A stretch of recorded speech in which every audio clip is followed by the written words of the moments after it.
Brought to you by Agilus Diagnostics.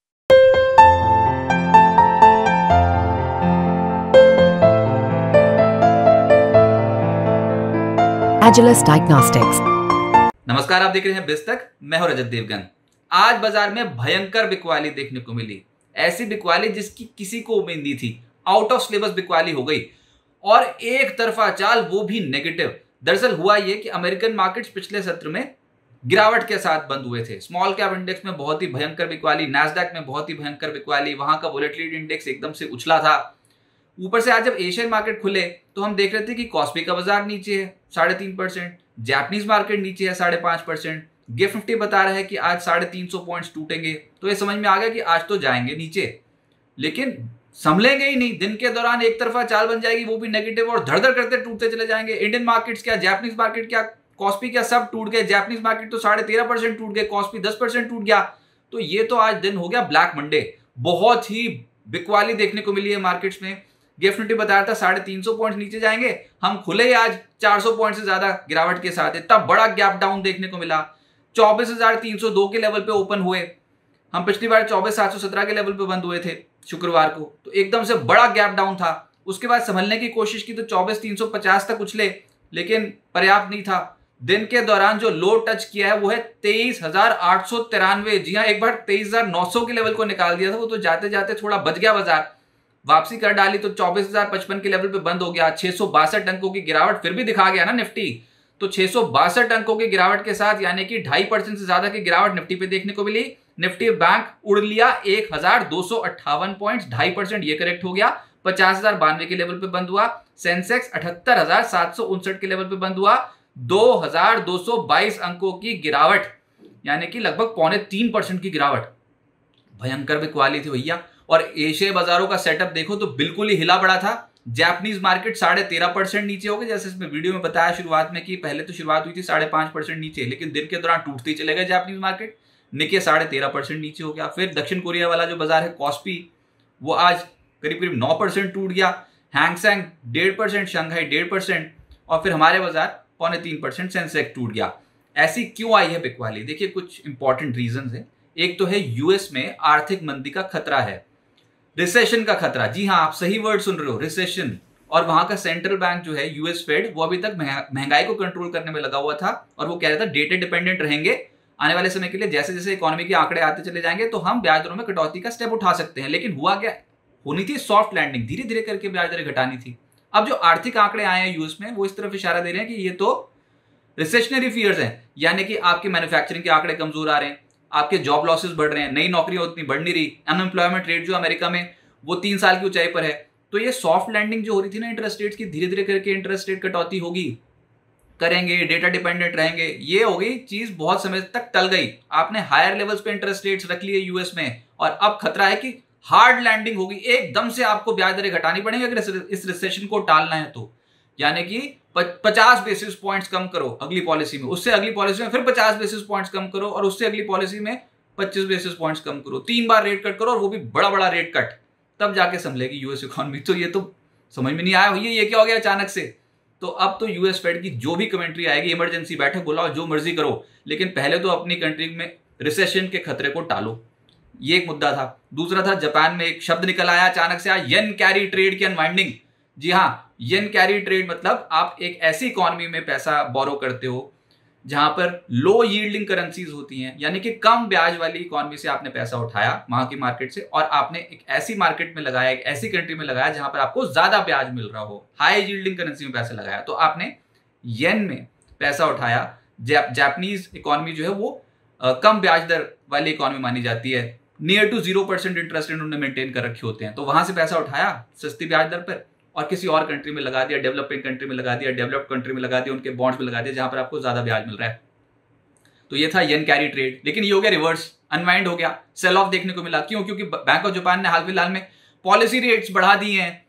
तो इस बार 25 basis points का इजाफा किया था, लेकिन हमने देखा है कि ये 2 बार नेगेटिव टू 0% इंटरेस्ट रेट्स को बढ़ाना शुरू कर दिया है जापान में उन्होंने। तो वहां का येन जो है वो डॉलर के मुकाबले एकदम से उछला, और बस फिर वहीं से ही एपिसोड हो गया खत्म। और अगर आप निके देखोगे ना, ऑल टाइम हाई लेवल से 26% टूट गया बहुत ही कम समय में। एकदम से शार्प फॉल आई हुई 26% हाल फिलहाल में।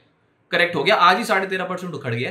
तो ये था येन कैरी ट्रेड का रिवर्स होना, अपॉर्चुनिटी लॉस हो गई। जो पहले येन कैरी ट्रेड करके चल रहे थे इंस्टीट्यूशंस, अब उनको अपॉर्चुनिटी नहीं मिल रही, वो ऐसा नहीं कर पा रहे कि यूएस में या फिर किसी और कंट्री में पैसा डालें जापान से उठा के बोरो करके। तो ये एक दिक्कत हो गई आज मार्केट के लिए। सबसे बड़ा तो ये एपिसेंटर है ना जापान, इनके मार्केट्स बहुत भयंकर तरीके से टूटे हैं। फिर उसके बाद इजराइल और हमास की कंडीशन किसी की समझ में नहीं आ रही, कौन किस पर हमला कर दे अचानक से, जियोपॉलिटिकल टेंशंस बहुत हाई हैं। और ऊपर से वॉरेन बफेट साहब ने 50% शेयर्स ऑफलोड कर रखे हैं एप्पल के। दूसरी तिमाही जो अमेरिका में गुजरी है उसमें आंकड़े बता रहे हैं कि बर्कशायर हैथवे जो कि वॉरेन बफेट की कंपनी, उन्होंने एप्पल के 75.5 बिलियन यूएस डॉलर्स के शेयर्स बेच डाले हैं। और अब वॉरेन बफेट नकदी पे बैठे हुए हैं, 277 बिलियन यूएस डॉलर्स की नकदी पे बैठे हैं। वॉरेन बफेट को अपॉर्चुनिटी नहीं मिल रही स्टॉक मार्केट में इन्वेस्टमेंट करने की। तो सबसे बड़े जो दिग्गज इन्वेस्टर हैं वही बोल रहे हैं भैया ये मार्केट अभी समझ के बाहर है, हमारे पास अपॉर्चुनिटी नहीं खरीदने की, हम एप्पल जैसे स्टॉक को बेच रहे हैं। बताओ, तो बस फिर बाजार को चाहिए क्या था, सारे तो नेगेटिव ट्रिगर एक साथ जमकर बैठ गए। ऊपर से वोलेटिलिटी ऐसी हाई, अमेरिका में पिछले सत्र में तो क्या ही वोलेटिलिटी इंडेक्स आपने ऊपर देखा होगा। आज का देखिए आप 135% ऊपर दिखा रहा है वहां का वोलेटिलिटी इंडेक्स, हमारा खुद का 42% बढ़ गया है। तो ये ना आउट ऑफ सिलेबस बिकवाली, जिसको कंट्रोल करना ही बहुत मुश्किल हो रहा है। आप आज एडवांसेस भी समझ के चलोगे तो दिख ही नहीं रहे थे। शुरू में तो 50 के 50 ही लाल थे निफ्टी में, लेकिन उसके बाद दिन के आखिर में 45 हो गए लाल और 5 चढ़े हैं आज निफ्टी के शेयर्स। चढ़े भी तो क्या ही हैं, 45 जो टूटे उनका परसेंटेज तो देखो। ये दिग्गज कंपनियों का हाल था लार्ज कैप वाली। उसके बाद निफ्टी बैंक जो आज तो निफ्टी बैंक पे कोई चढ़ा ही नहीं, 12 के 12 लाल हैं। एनएससी ब्रॉडर मार्केट में 332 शेयर्स चढ़े हैं हिम्मत करके, और जो गिरे वो है 2452। निफ्टी पे जो सबसे तेज चढ़ा, जो समझने की कोशिश कर रहे थे जो शेयर्स में HUL, Tata consumer, Nestle, Britannia, खपत से जुड़ी जो कंपनियां थी कंजम्पशन वाली, वो चढ़ने की कोशिश कर रहे थे। FMCG स्टॉक्स, HDFC लाइफ भी चढ़ा है। ये स्टॉक्स में इतनी ताकत नहीं है कि निफ्टी को इतनी तेज ऊपर कर दें। जो गिर रहे थे वो तो सुनो आप, टाटा मोटर्स 7.5% नीचे, ONGC 6% ज्यादा टूट गया, अदानी पोर्ट जैसा स्टॉक 6% टूटा, टाटा स्टील 5.5% टूटा, हिंडाल्को 5.25% नीचे आया। अब है बड़ा मजेदार कि भैया 5-5, 6-6% नीचे मिल रहे हैं, लेकिन जो एग्जिस्टिंग इन्वेस्टर्स हैं उनका जब लॉस होता है ना, और जब ये छोटे अवधि के जो ट्रेडर्स होते हैं उनकी जब मार्जिन कॉल ट्रिगर होती है ना, तब दिक्कत आती है। तो लार्ज कैप, मिड कैप, क्या सब निपट जाता है मार्केट में। लॉन्ग टर्म इन्वेस्टर्स के लिए बहुत ही बेहतरीन अपॉर्चुनिटी। मतलब आज निफ्टी के लूजर्स की संख्या देखो 45 है, और उसमें भी 7-7% टूटे हुए जो स्टॉक्स है ना, जिनकी अर्निंग्स अच्छी भी आई होंगी, उनको प्लीज जरूर देखिएगा कि वो अगर निचले स्रोत से आप SIP उनमें लगा के चलोगे तो रिटर्न्स मिलने की संभावना ज्यादा है। तो ये अपॉर्चुनिटी भी देगी मार्केट। FNO गेनर्स में आज लालपात लैब्स एकदम से चल पड़ा 2% ऊपर, मैरिको, डाबर, HUL, नेस्ले, ये सब स्टॉक्स ऊपर थे। लेकिन गिरावट में भारत फोर्ज 9.5% नीचे, मदरसन 9% नीचे, LIC हाउसिंग 8% ज्यादा टूटा, टाटा मोटर्स, एम्फेसिस 7% टूटे। मिड कैप गेनर्स में ग्लेनमार्क लाइफ साइंसेज 6% चढ़ा है, सेरा 6.25% चढ़ा, PCBL, देवयानी, विजया डायग्नोस्टिक, अब क्या ही रिटर्न बताएं, 1% से 2% के हैं। लेकिन गिरने वाले जो है वो बहुत ही ज्यादा हैं। उसमें किर्लोस्कर ब्रदर्स 12% नीचे, थर्मेक्स 9% नीचे, रिलायंस इंफ्रा 9% नीचे, कैम, सनफ्लैग, ये सब स्टॉक 8% ज्यादा टूटे हैं। इलेक्ट्रो स्टील कास्टिंग कितना बढ़िया चल रहा था स्टॉक, लेकिन अब 8% नीचे। जैकॉब, लॉयड्स इंजीनियरिंग करीब करीब 8% नीचे, MMTC, KNR construction, NBCC infrastructure stocks की तो बैंड बजी पड़ी है आज। यस बैंक, मॉयल, IFCI, हटसुन 7.5% टूटते हुए नजर आए। छुपने की जगह तो थोड़े से कंजम्पशन स्टॉक्स में मिल रही थी, थोड़े से फार्मा हेल्थ केयर स्टॉक्स में मिल रही थी, लेकिन गिरने वाले इंडेक्स आप देख लो, कंपोनेंट्स बताने की क्या जरूरत है, आज तो लालम लाल ही है मार्केट। तो मेटल इंडेक्स लगभग 5% टूटा हुआ है। Media 4.5%, Nifty metal index down, Nifty media index down है। रियल एस्टेट का जो इंडेक्स है निफ्टी रियल्टी, वो 4% ज्यादा टूटा है। सरकारी बैंक का जो इंडेक्स है वो 4% टूटा। सरकारी कंपनियों की हालत टाइट हो गई। निफ्टी CPSE इंडेक्स 4% नीचे। एनर्जी स्टॉक्स करीब करीब 4% नीचे उनका index. Auto, oil and gas, IT, ये सब इंडेक्स जो हैं ये 3.25% से लगभग 4% नीचे। अंदर के कंपोनेंट तो साफ हो रखे हैं 6-6% के करीब। तो बिकवाली तो थी, आज तो संभल पाना मुश्किल था, लेकिन ये बाजार अपॉर्चुनिटी भी देगा। अच्छा, प्राइमरी मार्केट पे एक्शन हुआ इसी बीच में, उसका अपडेट आपको दें तो सीगल इंडिया आज बंद हुआ है ये इशू 14 टाइम सब्सक्राइब होकर। ओला इलेक्ट्रिक कल बंद हो जाएगा, और ये अभी तक 1 गुना से थोड़ा सा ज्यादा सब्सक्राइब हो चुका है। अब आगे क्या होगा देखिए, 6 से 8 अगस्त को MPC की पॉलिसी बैठक है। RBI फैसला सुनाएगा 8 अगस्त को, हमारे यहाँ RBI की पॉलिसी आएगी। और इस बार RBI गवर्नर के पास थोड़े से सिलेबस उनका बदल गया एक तरीके से, क्योंकि एकदम से पेपर देने जब जा रहे थे तो नई चीजें सामने निकल के आ गई पॉलिसी से पहले। अभी तक तो हम ये समझ रहे थे कि इन्फ्लेशन के ऊपर बोलेंगे और जीडीपी आउटलुक के ऊपर बोलेंगे, या फिर वो बताएंगे कि ग्लोबल स्थिति कैसी है और ब्याज दरें कब कब हो सकता है कि कम करने की कोशिश की जाए, एमपीसी मेंबर्स किसके फेवर में है, ब्याज दरें घटाने के फेवर में हैं अभी कि नहीं है। ये सब चीज़ें हम एक्सपेक्ट कर रहे थे कि वो बोलेंगे। नॉर्मल क्वेश्चंस, मॉनसून की स्थिति कैसी है और उसका इम्पैक्ट कितना पड़ेगा खाद्य महंगाई पर, ये सब। लेकिन हुआ क्या, ये सिलेबस थोड़ा सा चेंज हो गया और अब एग्जाम जब नजदीक आया आरबीआई पॉलिसी तो अचानक से ये येन कैरी ट्रेड, यूएस में रिसेशन, ऐसी वाली चीजें आ गई जो कि आज तक हमने यूएस फेड चेयर के ही तरफ से नहीं सुनी है।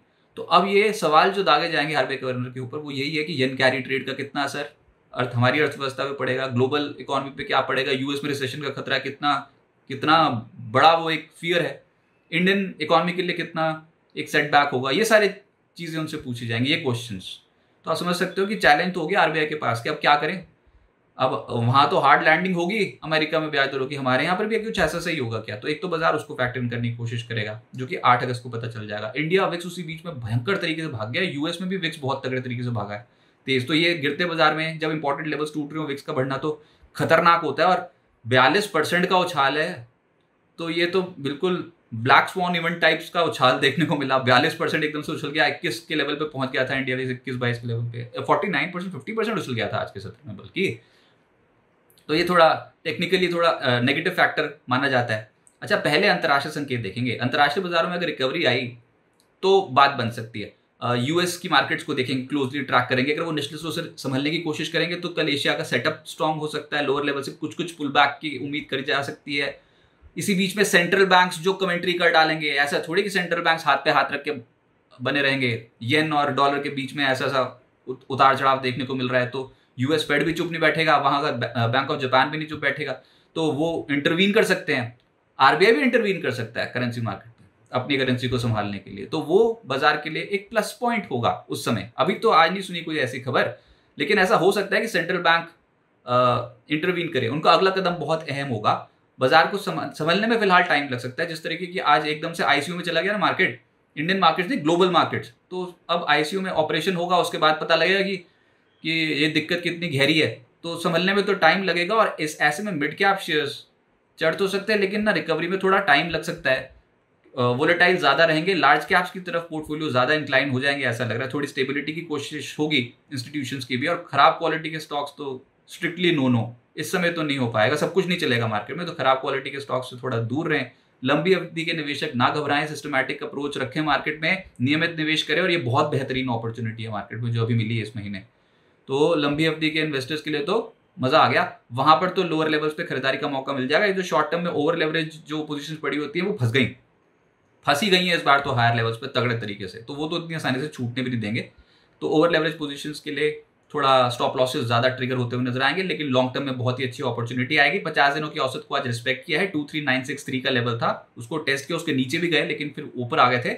और निफ्टी पर 23,900 23,400 का अभी 23,900 और 24,000 का एक बहुत ही इंपॉर्टेंट एक लेवल रहेगा जिसके अभी हम ऊपर मेंटेन्ड हैं। देखते हैं यहाँ से चढ़ाई चढ़ते हैं कि नहीं, या फिर अगर इसके नीचे गए 24,000 के लेवल की या फिर 23,900 के लेवल के नीचे गए तो फिर अगला लेवल आएगा 23,500 23,600, जो कि वीकली चार्ट्स के हिसाब से और फिबोनाची रिट्रेसमेंट्स के हिसाब से बहुत ही इंपॉर्टेंट एक लेवल है। तो मोटा यही जहां पर आज बंद हुए वहां पर एक अच्छा लेवल निकल के आता है। उसके बाद 23,500 23,600 का लेवल भी बहुत इंपॉर्टेंट है, लेकिन बाजार में लेवल से इंपॉर्टेंट है। आपके पास अच्छी क्वालिटी के स्टॉक्स है तो उनको नियमित निवेश उसमें जारी रखिएगा और ये फेज भी निकल जाएगा। लेकिन इस बार ना ग्लोबल टेंशंस की वजह से, इकोनॉमिक टेंशंस और जियोपॉलिटिकल टेंशंस की वजह से बाजार टूटा है और एपिसेंटर आप जापान को मान लो, और यूएस में भी जिस तरीके की रिसेशनरी फियर्स हैं उसका असर आज मार्केट पे बहुत ज्यादा देखने को मिला।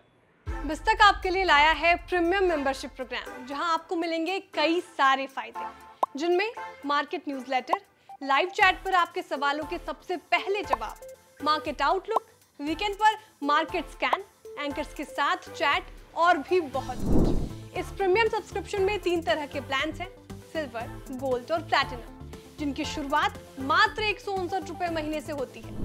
इससे जुड़ना भी बेहद आसान है। बिस्तक के YouTube चैनल पर जाएं, ज्वाइन बटन पर क्लिक करें और अपना प्लान सिलेक्ट करें। बस बन गए आप हमारे प्रीमियम मेंबर।